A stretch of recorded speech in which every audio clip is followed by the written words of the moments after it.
публиката, защото това е анонимността на страхливеца. Някой отзад се обажда, казва: ма вие какво направихте за нас? Кой казва, че аз съм длъжен да направя каквото и да било за вас? А вие какво направихте за себе си? Да попитам аз. Само се погледнете в огледалото и ще виж, че там един мухлю стои. Във всяко едно отношение.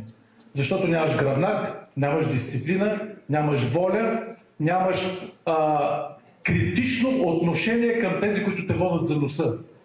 Ние не можем да изнесем една обща кауза заедно, като българи. Освен, разбира се, в общата омраза.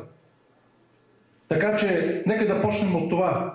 Ние сме много болни като страна, като народ, като нация. Ние се намираме в изключително тежко състояние.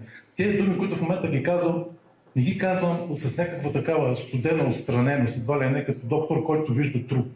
А с болка го казвам. Не искам да бъде такава моята страна. Не желая като влезе на калото ми да гледам една кочина, на която пише Република България. И магистралата, която се стои там 20 години, с гордото име Европа. Не желая страната ми да бъде мръсна във всяко едно отношение. Не желая магистралата, която се движи от София до Габрово, първо да няма такава магистрала вече 34 години. Не желая простотията да ме облива непрекъснато от телевизора, във всички възможни форми. Не желая моите деца да не бъдат неграмотни, желая да се гордея с тях. С всичките деца, не само с моите.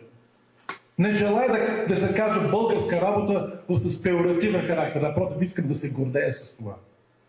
И когато ги кажеш всичките тия неща, кажеш, ти си много лош. Не. Трябва да... Знаете ли какво е гняв? Срам обърнат навътре.